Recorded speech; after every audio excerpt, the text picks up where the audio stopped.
Hello प्यारे बच्चों, कैसे आप सभी? आई होप अच्छे होंगे। आज हम लोग इस वीडियो में पढ़ने वाले हैं वैद्युत द्विध्रुव के बारे में। तो आप हमारे साथ वीडियो को पूरा जरूर देखिए ताकि आपके लिए ये टॉपिक आसान हो जाए और आपको इस टॉपिक से संबंधित किसी भी प्रकार का कोई भी कन्फ्यूजन ना रहे। तो चलिए शुरू करते हैं। सबसे पहले हम लोग समझते हैं वैद्युत द्विध्रुव के बारे में। वैद्युत द्विध्रुव को हम लोग अंग्रेजी में कहते हैं इलेक्ट्रिक डायपोल। अगर वैद्युत द्विध्रुव की बात की जाए तो वैद्युत द्विध्रुव जो होता है वो एक ऐसी युक्ति अथवा एक ऐसा प्रबंध होता है, एक ऐसा सिस्टम होता है जिसमें हम लोग क्या करते हैं, दो विपरीत प्रकृति यानी दो विजातीय आवेश को क्या करते हैं, एक दूसरे के समीप ला करके 2l दूरी पर ला करके रख देते हैं। तो इस प्रकार से जो हमें एक युक्ति प्राप्त होती है उसी को हम लोग कहते हैं वैद्युत द्विध्रुव। द्विव का मतलब होता है दो, ध्रुव का मतलब आप लोग समझते हैं पोल, यानी एक ऐसी युक्ति जिसमें दो ध्रुव होते हैं उसी को हम लोग क्या कहते हैं, वैद्युत द्विध्रुव कहते हैं। अगर इसके चित्र की बात करें तो चित्र आप यहाँ पर देख सकते हैं कि एक हमने बिंदु लिया ए, एक हमने बिंदु लिया बी, दोनों एक दूसरे से अल्प दूरी, अल्प दूरी का मतलब बहुत ही छोटी दूरी है और उस छोटी दूरी को हम लोग ने मान लिया है 2l दूरी। तो ये दोनों एक दूसरे से कितनी दूरी पर है, 2l दूरी पर स्थित है और इस प्रकार से जो बना ये आपका निकाय है, यही निकाय कहलाता है आपका वैद्युत द्विध्रुव।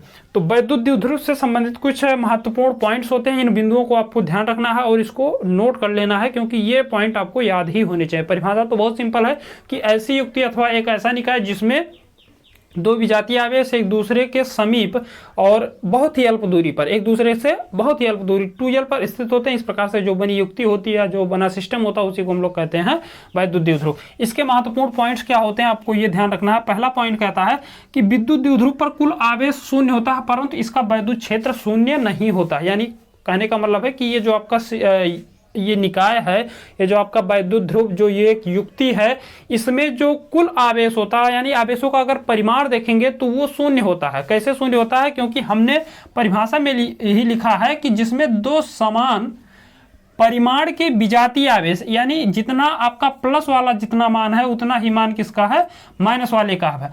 तो इन दोनों को जब आप योग करेंगे, इन दोनों का जब योग करेंगे तो जोड़ेंगे तो क्या होगा, ये आ जाएगा प्लस क्यू और माइनस क्यू, दोनों क्या हो जाएंगे, कैंसिल हो जाएंगे। यानी इनका जो परिमाण है वो क्या आएगा, शून्य आएगा। लेकिन इसका जो वैद्युत क्षेत्र है वो शून्य नहीं होगा, यानी आवेशों के कारण जो उसके चारों ओर एक क्षेत्र बनता है जिसको हम लोग वैद्युत क्षेत्र कहते हैं वो शून्य नहीं होगा। लेकिन इसका परिमाण अगर देखेंगे तो द्विध्रुव का जो परिमाण होता है वो क्या होता है, शून्य होता है। ये पहला पॉइंट है। सेकेंड पॉइंट है कि दोनों आवेशों को मिलाने वाली रेखा को हम लोग कहते हैं द्विध्रुव का अक्ष।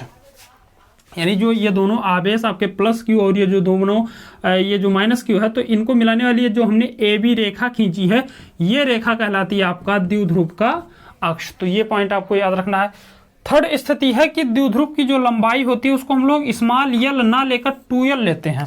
जैसे कि हमने यहाँ पर माना है कि जो हम लंबाई ले रहे हैं इन दोनों के बीच की, इसको हम लोग यल भी मान सकते थे, लेकिन यल ना मान करके हम लोग क्या मानते हैं, 2l मानते हैं। तो 2l मानने के पीछे का सबसे बड़ा कारण है कि जब हम क्या करते हैं, अन्य सूत्रों का निगमन करेंगे, आगे के जो अभी हम टॉपिक पढ़ेंगे तो वहां पर इन सारे सूत्रों का आप जब निगमन करेंगे, डेरिवेशन करेंगे, तो वहां पर अगर आप इसको यल मानकर चलेंगे तो उसका डेरिवेशन थोड़ा सा टफ हो जाता है। इसीलिए हम क्या करते हैं, इसके डेरिवेशन को 2l मान लेते हैं जिससे हमें कैलकुलेशन करने में काफी आसानी होती है। तो इसका सबसे बड़ा कारण यही होता है कि यल ना लेकर के 2l लेते हैं, क्योंकि इससे अनेक सूत्रों की जो व्युत्पत्ति है वो क्या होती है, सरल हो जाती है। यानी व्युत्पत्ति का मतलब होता है जो आप डेरिवेशन करेंगे उसमें हमें गुणा भाग करने में क्या होता है, आसानी होता है। इसके बाद जो अगला पॉइंट है वो है कि प्रत्येक द्विध्रुव विद्युत द्विध्रुव में क्या होता है, एक द्विध्रुव आघूर्ण भी होता है। यानी जितने भी हमारे द्विध्रुव होते हैं वैद्युत द्विध्रुव, उसमें क्या होता है, एक द्विध्रुव आघूर्ण भी होता है। तो ये 4 पॉइंट से इनको आपको नोट कर लेना। अब हम लोग समझते हैं कि ये द्विध्रुव आघूर्ण क्या होता है। एक नया शब्द आया है द्विध्रुव आघूर्ण, एग्जाम में भी पूछा जाता है। तो द्विध्रुव आघूर्ण की बात करें तो परिभाषा बहुत सिंपल है। आप देखिए यहाँ पे है कि किसी विद्युत द्विध्रुव का वैद्युत द्विध्रुव आघूर्ण, यानी कोई आपके पास एक द्विध्रुव है और उसका पूछा जाए द्विध्रुव आघूर्ण बताइए, तो द्विध्रुव आघूर्ण जो होता है वो एक सदिश राशि, यानी जो द्विध्रुव आघूर्ण होता है वो क्या है, एक सदिश राशि है जिसका परिमाण, यानी अगर आप उसका मान ज्ञात करें द्विध्रुव आघूर्ण का, तो द्विध्रुव आघूर्ण का जो परिमाण होता है वो इन दोनों आवेशों में से किसी एक आवेश के परिमाण, ये जो दोनों आपके आवेश हैं तो इनमें में से किसी एक आवेश को आप लेंगे और उसका परिमाण लिखेंगे। यानी जैसे हम कोई मान लेते हैं हमारा क्या है, एक आवेश Q, तथा ये जो दोनों आवेश है इसके बीच की जो दूरी है 2l, ये जो बीच की दूरी है 2l, इन दोनों के गुणनफल के क्या होता है, बराबर होता है। जैसा कि परिभाषा में कि जिसका परिमाण एक आवेश के परिमाण तथा दोनों आवेशों के बीच की दूरी, दोनों आवेशों के बीच की दूरी को हमने 2l माना है, के गुणनफल के बराबर होता है। यानी एक आवेश के परिमाण तथा दोनों आवेशों के बीच की जो दूरी होती है, दोनों का गुणा करेंगे तो हमें एक नया पद प्राप्त होगा, एक नई राशि प्राप्त होगी, और उस राशि को हम लोग कहते हैं वैद्युत द्विध्रुव आघूर्ण। तो और इसकी दिशा की बात करें तो आप इसकी दिशा लिखेंगे तो इसकी दिशा जो होती है वो माइनस आवेश से, आप यहाँ पर देखिए इसकी दिशा द्विध्रुव के अक्ष के अनुदिश, यानी द्विध्रुव का जो ये अक्ष है इसी के अनुदिश ऋण से प्लस, ऋण आवेश से धन आवेश की ओर होते हैं। यानी इसकी जो दिशा है वो किस तरफ होगी, इस तरफ होगी। ये आपका माइनस है, ये आपका प्लस है, तो इसकी दिशा क्या होगी, ऋण से प्लस की ओर होगी, और किसके अनुदिश होगी, तो ये मुख्य अक्ष के अनुदिश होती है। तो मान लेते हैं हमारे पास कोई एक आवेश है प्लस q तथा इसके बीच की दूरी 2l है, तो उस स्थिति में जो द्विध्रुव का परिमाण होगा वो आप लिखेंगे q इंटू TL, और जो द्विध्रुव होता है उसको हम लोग कैपिटल P से प्रदर्शित करते हैं। तो यहाँ से आपको एक सूत्र मिल जाएगा, P is equal to 2QL। तो ये सूत्र आपको याद रखना है, इसका उपयोग अभी आगे जो भी डेरिवेशन होंगे उसमें उपयोग होता है। अब इसके मात्रक की बात करें, ये भी पूछा जाता है कि द्विध्रुव का मात्रक बताइए, तो मात्रक आप यहीं से ज्ञात कर सकते हैं। ये क्या है, आवेश है, और ये क्या है, तो लंबाई है। ये क्या है, लंबाई है।